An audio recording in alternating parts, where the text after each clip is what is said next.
قفشه عامل نوش من ساعه ابراهيم فايق والبرنامج بتاعه. العيب مش في قفشه، العيب فينا احنا. العيب فينا احنا ليه؟ لان احنا اتعودنا نسمع كلام وشخصيات اللي بنحب نسمعه. يعني ايه؟ يعني راجل طلع اتكلم وقال لك ان امام عاشور خد احسن لاعب في الماتش بتاع الكاس وهو اللي جاب الجون، بس انا جايب جون وعامل جون، المفروض ان انا اخد احسن لاعب في الماتش. صح.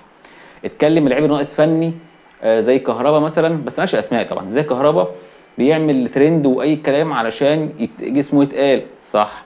اتكلم ان اللعيب اللي بيجعر ويخبط ويرزع بياخد احسن لاعب في الماتش. صح. اتكلم ان هو احسن مدرب اتدرب عليه تحت ايده فايلر. صح. فايلر الوحيد اللي عمل نسخه، افضل نسخه من رمضان صبحي. تمام. واحسن هجوم وشكل الاهلي اتعامل مع فايلر. لكن الناس عايز تسمع ايه بقى؟ عايز تسمع كولر ده احسن مدرب جه الاهلي. لو شالوا كولر النهارده وجابوا مختار ده مختار ده انشيلوتي الكره المصريه. لو شالوه وجابوا حسام حسن درب الاهلي، ده حسام حسن دوت جوارديولا الكره المصريه. فايه احنا عايزين نسمع كده؟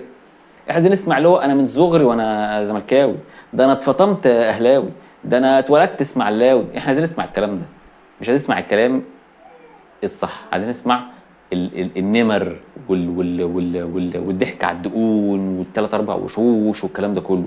لكن الحقيقه بتزعل. عشان كده قفشه راجل محترم، لعيب محترم، كل الاحترام لقفشه.